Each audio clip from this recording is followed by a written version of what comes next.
नमस्कार, आज हम लेकर आए हैं उत्तराखंड की ताजा खबरें।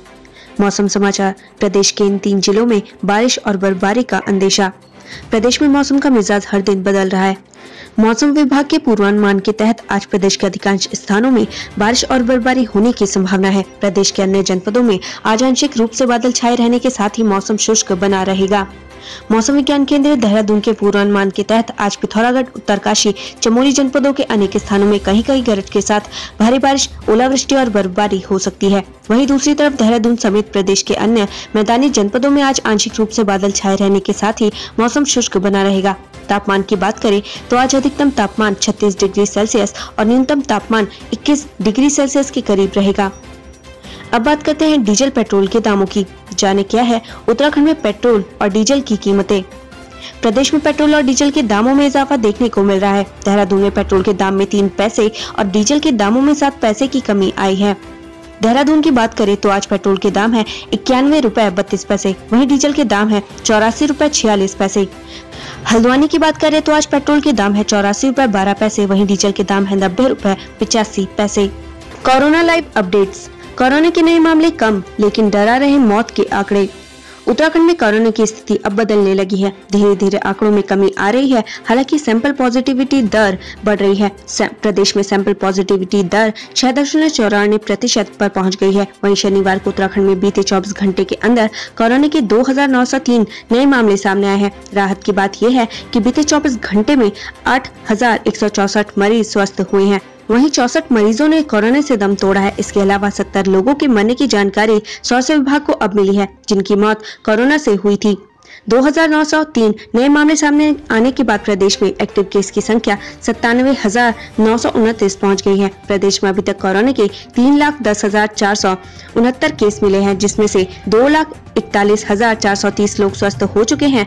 कोरोना मरीजों का रिकवरी रेट 77.76% है। वहीं सैंपल पॉजिटिविटी दर 6.94% है। प्रदेश में अभी तक कोरोना की वजह से 5,734 लोगों की मौत हुई है। उत्तराखंड में कोरोना डेथ रेट 1.85% है। वहीं प्रदेश में अभी तक 6,80,907 को वैक्सीन की दोनों डोज लग चुकी है। इसके अलावा 18+ वाले 2,12,828 लोगों को वैक्सीन की पहली डोज भी लग चुकी है। प्रदेश में शनिवार को 12,957 लोगों को वैक्सीन लगी। मृतकों का आंकड़ा। शनिवार को सबसे ज्यादा देहरादून में 40 संक्रमितों की मौत हुई है। वहीं हरिद्वार में भी 10 मरीजों ने दम तोड़ा है। नैनीताल में 8 मरीज कोरोना से जंग हार गए। उधम सिंह नगर में 6 और पौड़ी में 1 मरीज की मौत हुई है। मौत के आंकड़ों से खेल।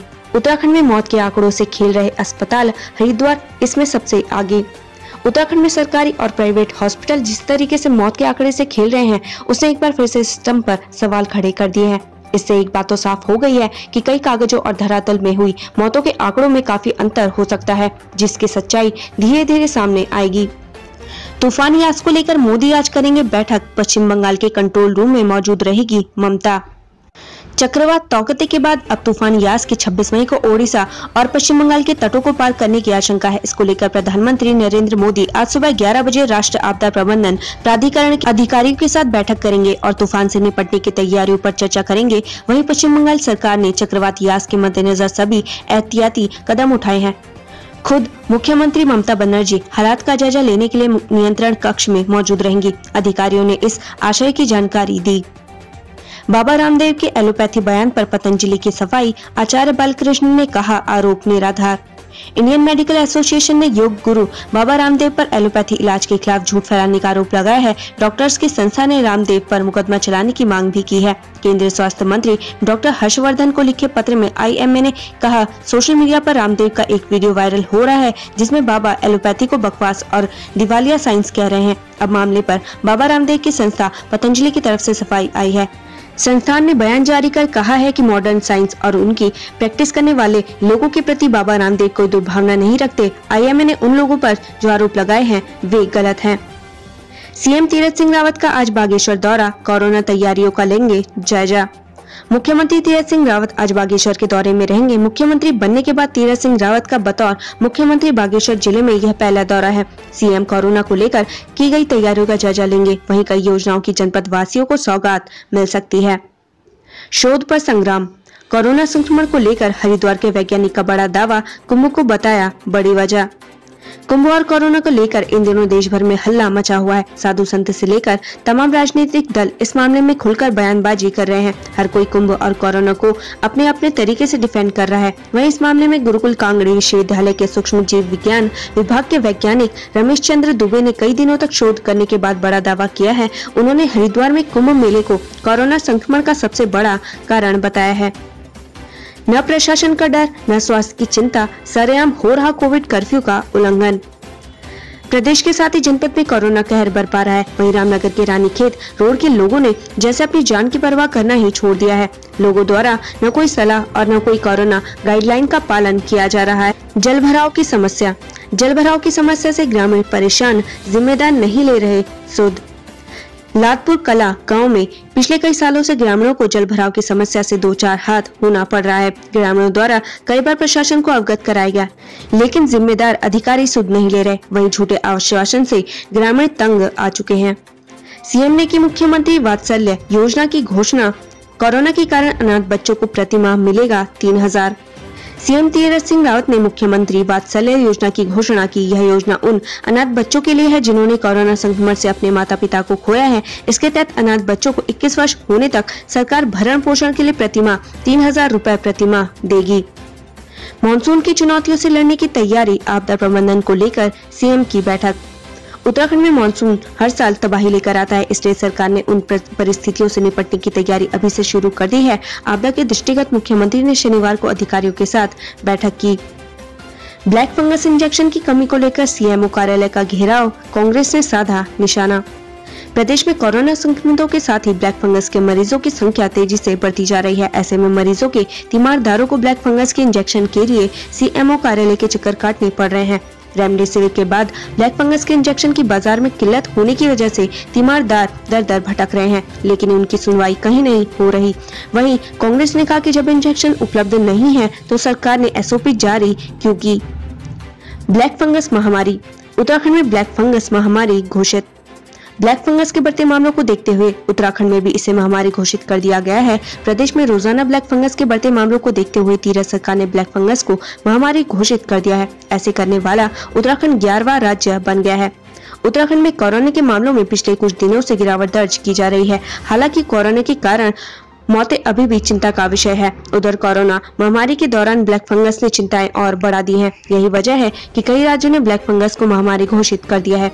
राज्य सरकार ने इसको लेकर आदेश जारी किया है। प्रदेश में महामारी के प्रोटोकॉल के तहत ब्लैक फंगस के मरीजों का इलाज होगा। प्रदेश में ब्लैक फंगस के मामले तेजी से सामने आ रहे हैं। इसको देखते हुए एम्स ऋषिकेश ने अलग से वार्ड तैयार किया है, जिसमें मेडिकल विभागों के 15 सदस्यीय डॉक्टरों की टीम तैनात है, जबकि वार्ड में उपचार के लिए सभी आवश्यक उपकरणों, दवाइयों की व्यवस्था भी की गई है। कोरोना को लेकर केंद्र पर हाईकोर्ट तल्ख, राज्य से पूछा भीड़ भाड़ वाले शहरों में जांच कम क्यों। उत्तराखंड में तेजी से बढ़ रहे कोरोना संक्रमण के मामले में और क्वारंटाइन सेंटरों की बदहाली को लेकर नैनीताल हाईकोर्ट ने राज्य सरकार को फटकार लगाई है। कोर्ट ने राज्य सरकार को विस्तृत जवाब पेश करने के आदेश दिए हैं। साथ ही केंद्र सरकार पर भी नाराजगी जताई है। वैक्सीनेशन में परेशानी। वैक्सीनेशन को लेकर ग्रामीणों को आ रही परेशानी, राज्य मंत्री ने दिया आश्वासन। शहर के साथ अब ग्रामीण इलाकों में भी कोरोना तेजी से फैल रहा है। वहीं ग्रामीण और मजदूरों के पास एंड्रॉइड फोन न होने के चलते रजिस्ट्रेशन न होने से वैक्सीन नहीं लग पा रही है। शारदा नदी में बहे 2 मजदूरों का शव मिला, एक की तलाश जारी। 20 मई को भारी बारिश के चलते शारदा नदी में आए उफान में 3 मजदूर बह गए थे, जिसमें से 2 मजदूरों को पुलिस प्रशासन ने बरामद कर लिया है। एक शव टनकपुर के पास शारदा नदी किनारे मिला, जबकि दूसरा शव नेपाल में मिला। Black fungus. ऋषिकेश एम्स में ब्लैक फंगस के 7 नए मरीज आए, अब तक 5 की मौत। उत्तराखंड में लगातार ब्लैक फंगस के मरीज मिल रहे हैं, जिसने सरकार और स्वास्थ्य विभाग की चिंताएं बढ़ा दी हैं। बेजुबान पशुओं के जीवन की डोर भी थाम रही खाकी, ऐसे बचाई बैल की जान। रुद्रप्रयाग में पुलिस ने एक बैल की जान बचाई है। पुलिस ने बैल को घर और सड़क के बीच फंसे बैल को क्रेन की मदद से बाहर निकाला। राजपुर डैम में मिला लापता मजदूर का शव, परिजनों ने लगाया हत्या का आरोप। शहर में राजपुर डैम में एक मजदूर का शव बरामद हुआ है। मामले में परिजनों ने मृतक की हत्या होने की आशंका जताई है। बागेश्वर। होम आइसोलेशन किट से ऑक्सीमीटर और थर्मामीटर गायब, कपकोट CHC में 11 पद खाली। बागेश्वर में होम आइसोलेशन किट में ऑक्सीमीटर, थर्मामीटर और बायोमेडिकल वेस्ट थैला नहीं दिया जा रहा। किट में सिर्फ मास्क, दवाइयां और निर्देशिका पुस्तिका ही दी जा रही। तो वहीं कपकोट CHC में विशेषज्ञ डॉक्टरों, टेक्नीशियंस और स्टाफ के 11 पद खाली हैं। कुमाऊं शराब और काला कारोबार। कर्फ्यू में भी फल फूल रहा शराब का काला कारोबार। कुमाऊं में उधम सिंह नगर टॉपर। कुमाऊं में जनवरी महीने से लेकर अप्रैल महीने तक पूरे मंडल में करीब 92 लाख रुपए कीमत की अवैध शराब पकड़ी गई, जिसमें 728 मुकदमे दर्ज किए गए हैं, जबकि 739 आरोपियों की गिरफ्तारी हुई है।